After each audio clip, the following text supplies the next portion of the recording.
Halo, halo, apa kabar? Assalamualaikum warahmatullahi wabarakatuh. Kita kembali lagi Waalaikumsalam ngobrol warahmatullahi dalam wabarakatuh. program Berikut Baca Berita di Balik Berita bersama kami.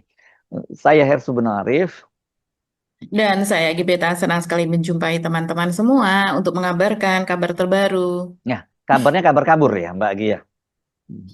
Iya, ini kali ini kabar tentang orang kabur. Nah, beneran nih kabar kabur.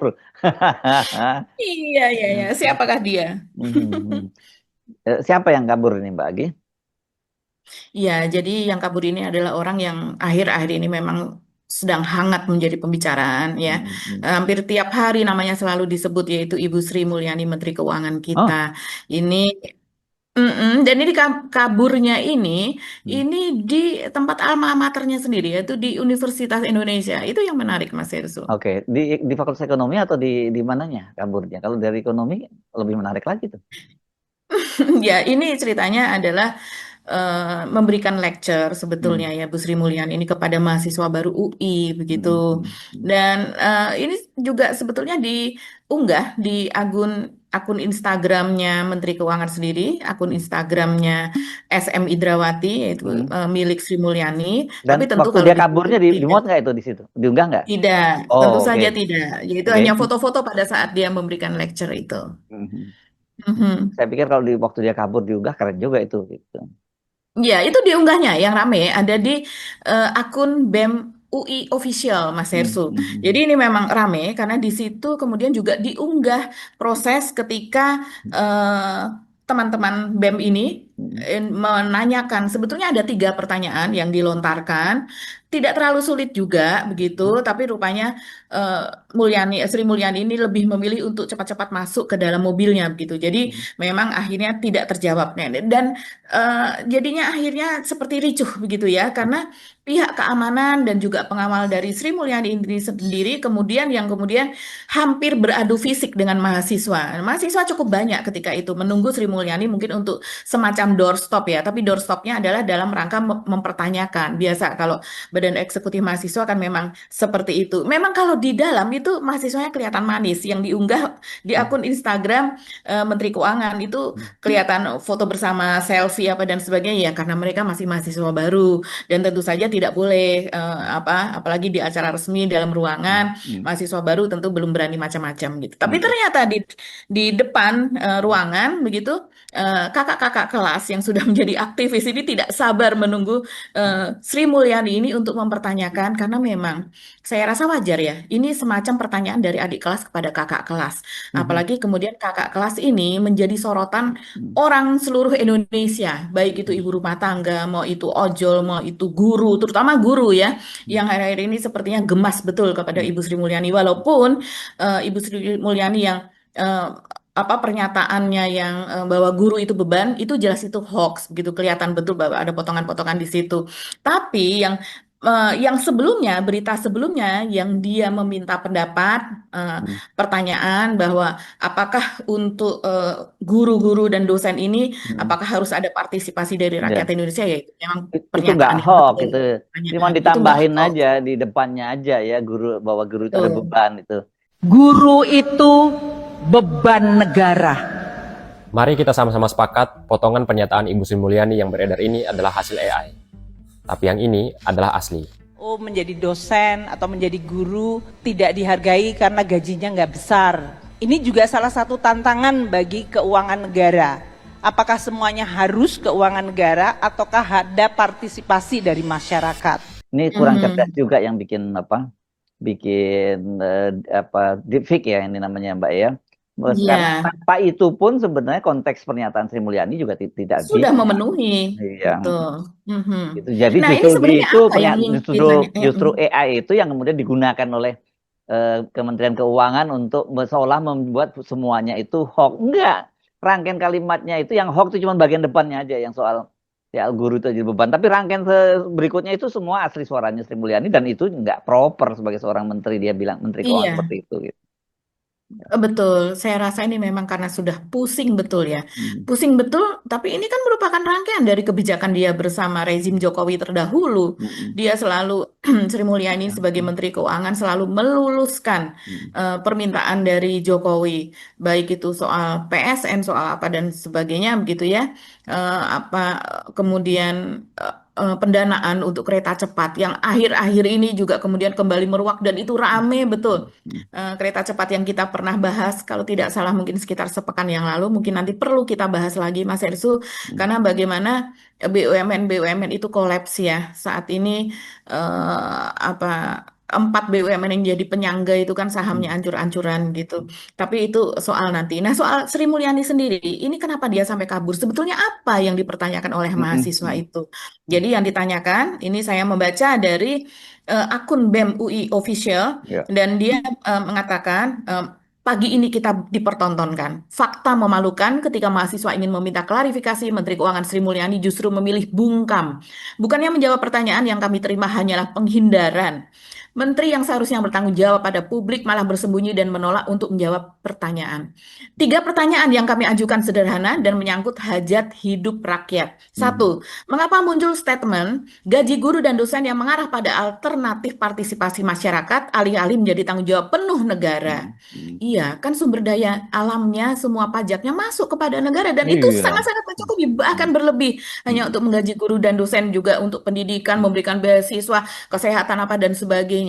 Apalagi akhir-akhir ini Ibu Sri Mulyani mengatakan kemungkinan pada tahun 2026 iuran BPJS akan naik. Ini tambah membuat rakyat ini makin pusing setengah mati Mas Hersu. Nah, Pusing yang dan kedua, marah. Nah, ya. pusing dan marah dan muak dan Hmm. apa-apaan sih? Jadi akhirnya mereka ini bubarkan. Walaupun ini itu bubarkan itu ya sebetulnya hanya bukan bentuk keseriusan yang ini. Serius ingin supaya pemerintahan ini dibenahi, DPR ini dibenahi begitu.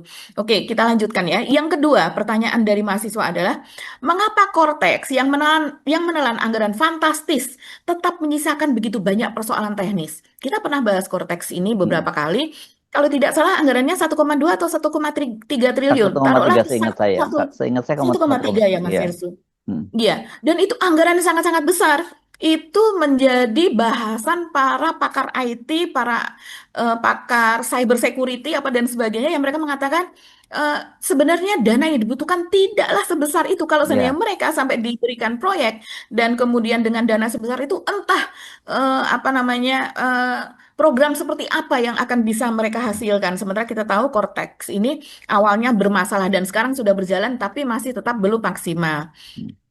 Dan yang ketiga, mengapa pemangkasan TKD, yaitu tunjangan ke daerah itu ya, justru dibebankan kepada rakyat melalui kenaikan pajak PBBP 2 di berbagai daerah. Ini kan yang ngeles-ngeles terus pemerintah soal ini, katanya kenaikan pajak pembebanan PBB di daerah bukan karena itu. Nah, kata BEM UI, alih-alih dijawab yang kami terima adalah tindakan represif aparat secara berlebihan, seolah suara kami adalah ancaman. Inilah bukti nyata bahwa pemerintah lebih takut pada rakyatnya sendiri daripada krisis yang mereka ciptakan. Jika kita terus diam dan terpecah, represi dan pengkhianatan ini akan terus berulang. Sebagai mahasiswa, sebagai rakyat, kita punya tanggung jawab moral untuk bersatu melawan intimidasi dan menegakkan sikap. Ya, kurang lebih itu yang dikatakan oleh mereka. Tapi mungkin kita lihat saja videonya seperti apa sih kok mereka mengatakan ada represif dari aparat dan sebagainya, Mas Hirsu. Jangan tuh. Pak, didorong juga ini. Jangan didorong dong, Pak.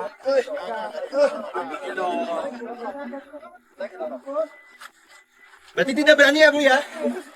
Tidak berani menjawab masyarakat, Bu.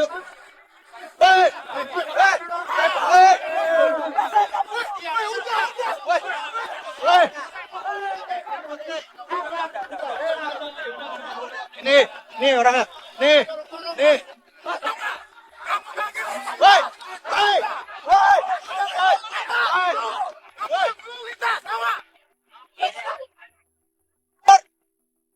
Menteri Keuangan kabur. Iya, ngapain Ya, sih orang seru sih masih ya. masa masih nanya aja sampai kayak gitu. Iya kan?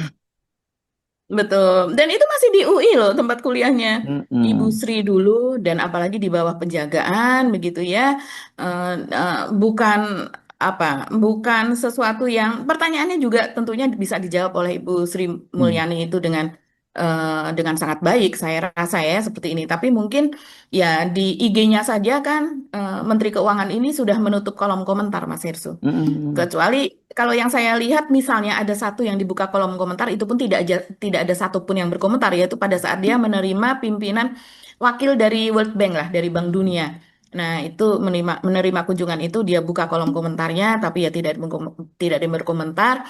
Tapi yang lain-lainnya gitu akhirnya kan apa yang diunggah oleh Ibu Sri Mulyani ini banyak diunduh dan di re-upload atau Mm. diunggah ulang di akun-akun yang lain. Barulah di akun-akun tersebut itu sangat ramai ininya komentarnya dari netizen. Seperti misalnya ketika 17-an kemarin itu kan ada pawai dari kementerian, lembaga pada dan sebagainya, dan kemudian Ibu Sri Mulyani itu naik ke pawai ke truk ya atau ke kendaraan besar yang dihias, kemudian dia bersama dari Kementerian Keuangan, ada di atasnya dada-dada begitu ya, dengan ada tulisan-tulisan di kendaraan tersebut begitu. Nah, itu yang menarik Mas Hersu, dan kemudian menjadi viral adalah ketika dia lewat dan masyarakat itu meneriakkan turunkan pajak, turunkan pajak. Jadi Mm. biasanya kalau di kendaraan yang lain kan kemudian menyebut namanya begitu, menyebut nama tokohnya, nama pejabatnya begitu. Tapi kemudian khusus untuk Ibu Sri Mulyani ini rakyat meneriakkan turunkan pajak. Turunin pajak Bu. Sri Mulyani. Turunin pajak Bu. Ibu. Turunin pajak Bu.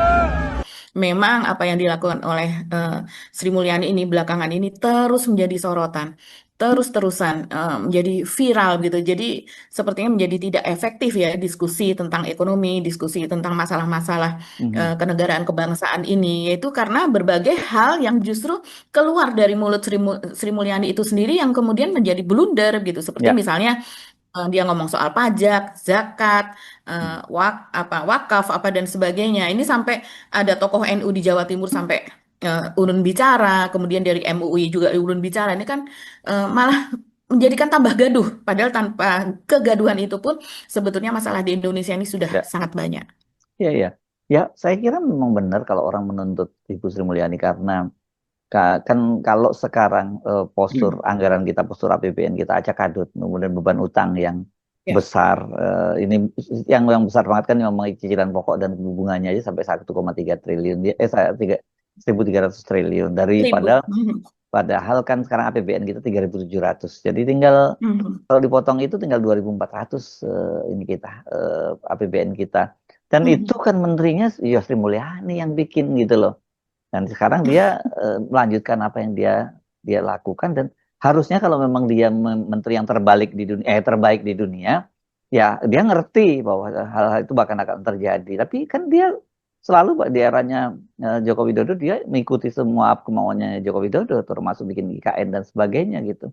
Nah sekarang kalau dia kemudian caranya seperti itu, kemudian naikkan pajak dan sebagainya, ya semua nggak usah ekonom terbalik di dunia juga bisa itu melakukan itu. Iya, pernyataannya selain yang soal itu tadi ya, seperti kata Mas Hersu tadi, misalnya dia mengatakan bahwa untuk mengejar target pajak, penerimaan pajak itu 2.357 triliun ya, maka dia akan menggandeng, Sri Mulyani akan menggandeng KPK dan Kejaksaan agar rakyat taat pajak. Ini saja Oh, rakyat sudah langsung, ini kenapa apa harus KPK kemudian kejaksaan terus supaya rakyat terus yang disasar? Kenapa bukan para taipan, para oligarki, para pemilik tambang apa dan sebagainya? Kan sebenarnya kebocoran terbesar itu di mereka. yes, dan itu Kalau duitnya langsung gede di situ. langsung besar gitu, itu yang sebenarnya kalau saya masih ingat itu yang dijanjikan oleh Anies ya 01, oleh tim 01 ketika itu, bahwa eh, dia berjanji pajak tidak akan dinaikkan untuk rakyat, tapi pajak untuk mereka yang para Taipan, para oligarki, itu pajaknya yang kemudian akan diperbesar. Jadi karena mereka ini juga yang menerima banyak sekali kemudahan, mereka ini yang selama ini mendapatkan banyak sekali keuntungan dari mengeruk kekayaan dari bumi Indonesia, terutama sumber daya alam kita yang ada di depan mata, hanya karena mereka ini bisa berkong kali kong dengan pihak bank, mereka ini bisa mendapatkan jaminan, terus omon-omon dengan para pejabat apa dan sebagainya, sehingga kemudian mereka ini mendapatkan seperti hak-hak eksklusif seperti itu yang jalur-jalur itu tidak dilakukan oleh rakyat. Mereka tidak mengetahui orang-orang polos ini, sehingga orang-orang tertentu saja akhirnya kaya-kaya itu seperti itu. Nah, tapi itu sudah lewat ya. Orang yang menginginkan agar mereka yang orang-orang kaya itu dipajaki lebih besar malah justru tidak terpilih. Kenyataannya kan demikian. Nah, tapi sekarang dengan pernyataan dari Sri Mulyani mengatakan akan menggandeng KPK dan Kejaksaan itu juga menjadi pertanyaan besar yang membuat rakyat marah, Mas Hersu. Begitu juga yang dia mengatakan bahwa dengan tumbuh 4,9% maka ada 3,6 juta pekerjaan tercipta. Semuanya mempertanyakan, coba deh satu persatu yang mana 3,6 juta pekerjaan baru itu tercipta. Teorinya pada keadaan yang baik-baik saja itu akan seperti itu. Tapi pada keadaan Indonesia yang seperti ini, bahkan pertumbuhan 4,9% atau 5,3% atau berapapun itu masih menjadi bahan pertanyaan. Bahkan pertumbuhan itu sendiri juga dipersoalkan oleh ekonom-ekonom dari Helios kan Mas Hersu. Sampai laporkan ke BBB. Iya, sampai kemudian disuruh PBB untuk menyelidiki itu, untuk melihat bahwa memang itu ya dipalsukan atau tidak gitu ya, bahwa itu benar atau tidak. Kebenarannya kan ini sangat-sangat dipertanyakan karena keadaan di bawah tidak seperti itu. Ketika kita masih baik-baik saja, masih tumbuh di atas 5%, keadaan masyarakat ketika itu tidak seperti sekarang gitu. Nah, pernyataan-pernyataan ini yang dimana juga kita ada data-data misalnya tingkat pengangguran, kan ternyata Indonesia itu paling tinggi di ASEAN. Ya. Dari sekian banyak negara, kita paling tinggi 4,76% dan kemudian ada Brunei Darussalam di bawahnya gitu. Tapi di Brunei itu ada pengangguran, mereka ada apa namanya? Ada subsidi dari pemerintah Oh begitu. iya. Mereka nganggur, mereka dapat ini, mereka dapat itu begitu. Walaupun orang tuanya menganggur, anaknya tetap bisa bersekolah apa dan sebagainya. Memang tingkat kesejahteraan di sana tetap lebih tinggi begitu. Kemudian ada Filipina yang itu malah padahal kita melihat Filipina ini sebagai negara yang sepertinya kalau kita misalnya ke Manila atau ke apa kota-kota lain di Filipina itu masih lebih nyaman di Indonesia ya. Tapi ternyata tingkat penganggurannya persentasenya malah justru jauh di bawah Indonesia begitu. Itu juga Malaysia, Myanmar, padahal Myanmar negeri yang gonjang-ganjing itu kita 4,7%, dia hanya 3%. Jadi inilah yang kemudian data-data ini yang meluas dan sudah diketahui banyak orang, ini yang membuat apa yang dikatakan oleh Sri Mulyani ini menjadi semacam omon-omon saja gitu, dipertanyakan dari mana itu datanya. Yes. Oke, Ibu Sri Mulyani ya, kita tinggalkan dulu Ibu Sri Mulyani, kita pindah ke topik yang lain, Pak Agi. Oke, topik yang lain ini mungkin yang menarik ini adalah Gibran ya Mas Herso. Kita sudah agak apalagi lama nih, nih nggak ngomong Gibran Gibran. nih ya menarik nggak menarik ya. Iya ya, tapi apa yang dia lakukan itu eh, lagi-lagi ini berdasarkan nasihat Mas Hersu juga ya. Ini harusnya kita waspada ya. Kita harus melihat bagaimana dia setiap hari muncul di tengah masyarakat, bagaimana ternyata kemunculannya itu juga bagi-bagi segala macam Mas Hersu, dari apa sembako, terus kemudian bagi-bagi susu, bagi-bagi kaos, bagi dan sebagainya itu. Dan rakyat kecil ini kan memang dididik seperti itu. Orang Oh yang iya. seperti itu berarti artinya sudah memperhatikan, sudah mau bertemu wong cilik, begitu kan, seolah-olah menghamba gitu, bahwa itu bukan kewajiban dia, tapi atas kebaik hatian dia maka dia mau Ya. terjun ke bawah, mau turun ke bawah. Ini kemana dia? Ke Kalimantan Timur ya? Ya, kalau kali ini dia ke Kalimantan, karena katanya beberapa bulan yang lalu datang itu Panglima Jilah, kalau di sana disebutnya Pangalango gitu ya, yang dia ulang tahun ke-45 gitu usianya, dan kemudian diundanglah Gibran ini ke Kalimantan. Dan pada saat dia datang ke Kalimantan untuk menghadiri acara ulang tahun ini, saya bisa bayangkan berapa dana yang harus dihabiskan oleh negara dalam hal Iya. ini. Walaupun itu ditanggung renteng secara bersama-sama begitu ya. Tapi di situ dia hadir di situ tuh ada gubernur juga datang, kemudian ada bupati, pangdam, kapolda, semua Pastilah forkopimda itu ini. hadir, ya uskup setempat, tokoh-tokoh agama dan lainnya. Sementara ya acaranya, mohon maaf, hanya begitu saja. Ini kan Hmm. ulang tahun personal ya, tapi Hmm. yang datang memang banyak, ribuan orang Dayak yang saya rasa pada sebelumnya ini adalah merupakan pemilih atau pendukung dari Pak Jokowi dan berikutnya Hmm. juga pendukung dari Gibran gitu. Nah, inilah yang membuat kita miris adalah pernyataan Gibran di hadapan mereka. Dan dia berjanji bahwa IKN itu akan terus dibangun sampai dengan selesai. Jadi akan janji pemerintah bahwa IKN akan dirampungkan pembangunannya. Tapi Padahal kita tahu. kalau saya jadi presiden, nah, kan gitu ada if-nya Mbak ini, Mbak Agi yang lupa di situ. Iya, iya, iya. Dan ini lagi-lagi dengan narasi yang disebutkan oleh Jokowi dulu ya, bahwa Prabowo ini kan sesuai dengan ini dia ingin tidak Meneruskan. Jawa sentris, ya Iya. meneruskan dan tidak Jawa sentris, bahwa ini pembangunan ini berkelanjutan. Padahal itu kan hanya sekedar simbol yang kenyataannya juga tidak begitu. Jadi betul-betul Batasnya sebenarnya omong-omong. APBN lah, batasnya anggaran. Mau ngomong, Iya, walaupun betul. katakanlah Pak Prabowo betul-betul dia serius ingin meneruskan dan janji karena memenuhi janji pada Pak Jokowi, tapi Pak Prabowo juga nggak bisa karena itu batasnya APBN kok sekarang dan APBN kita kan Iya, kan bintang. itu kan disandera oleh kebijakan-kebijakan Jokowi kan. Jadi apa yang dilakukan oleh Prabowo sekarang itu adalah hasil kepretan dari Jokowi yang sebelumnya, seperti misalnya dikatakan oleh Menteri Pekerjaan Umum. Dia meneruskan apa? Sementara ini hanya bisa meneruskan, karena anggarannya memang nggak ada, 90% ke atas gitu, sekian itu hanya tersisa berapa persen yang masih bisa untuk ini, untuk itu. Sementara yang lainnya meneruskan proyek multi years atau proyek jangka panjang yang memang mau tidak mau harus diteruskan. Kenapa harus diteruskan? Karena sudah berjalan, ya akhirnya tidak bisa berkreasi sendiri gitu. Nah, sementara kalau untuk IKN ini memang sudah ada pernyataan. Multi years itu akan selesai kemungkinan pada tahun 2026 kebanyakan. Nah, setelah itu PU tidak akan membangun kalau sebelumnya PU ini kan membangun PSN, IKN adalah bagian dari salah satu PSN itu, sehingga anggaran-anggaran di PU itu banyak dialokasikan ke sana di masa Jokowi. Nah, sementara nanti alokasinya adalah memang betul malah justru tidak Jawa sentris, tapi untuk seluruh Indonesia juga bukan IKN sentris. Nah, nanti yang akan meneruskan adalah OIKN itu sendiri. Yes, oke. Ya, kan Gibran mau nggak mau harus ke situ. Nggak mau dia kalau dia ada Kalimantan dia harus bicara soal itu karena bagaimana dia warisan bapaknya. Cuman yang kita dorong kan jangan omon-omon kalau kita dorong, udah langsung aja ngantor di IKN karena kan IKN sendiri sekarang juga setiap tahun dibiayai biaya maintenance-nya sampai 300 miliar kan setahun kan. Kan sayang kalau dan kemudian banyak sekali juga sudah ada pegawainya ya ASN di sana sampai berapa kemarin 1.700-an yang ada di sana Mbak ya. Ya, Jadi ya udah di atas. makin idle kalau mereka nggak dimanfaatkan. Jadi sebenarnya jangan melipir.